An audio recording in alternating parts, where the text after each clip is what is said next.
मुळशीमध्ये जो बंगला, जो फार्म हाऊस त्याने विकत घेतलाय तो खूप नकारात्मक आहे. लोकांना तिकडे कधीच चांगला अनुभव आला नाहीये. जेव्हा ते लोक सकाळी उठले, विहान अनिकेतला बोलला, बाबा मी आहे ना माझं एक नवीन नवीन मित्र बनवलंय रात्री. अनिकेतला वाटलं की त्याने स्वप्नात काहीतरी बघितलं वगैरे असेल आणि त्यामुळे तो खुश आहे. आणि त्याच रात्री अनिकेत आणि प्रिया त्यांच्या रूममध्ये जात होते. त्यांनी बघितलं विहान हा त्यांच्या खिडकीकडे बघून मस्तपैकी कोणाशी तरी बोलतोय, हसतोय, छानपैकी कोणाशी तरी गप्पा मारतोय.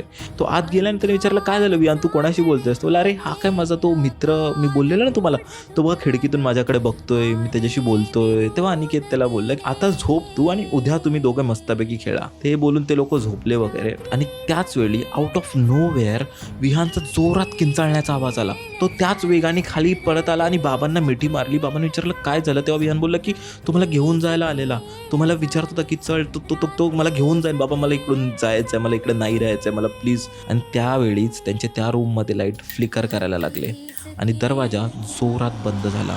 पूर्ण पॉडकास्ट यूट्यूबवर आहे, पटकन जाऊन बघा. ह्या कथा मनोरंजनासाठी आहे. काही लोकांचे अनुभव व काही पूर्णपणे काल्पनिकही असू शकतात. त्यामुळे कृपया यांना मनोरंजन म्हणून घ्या.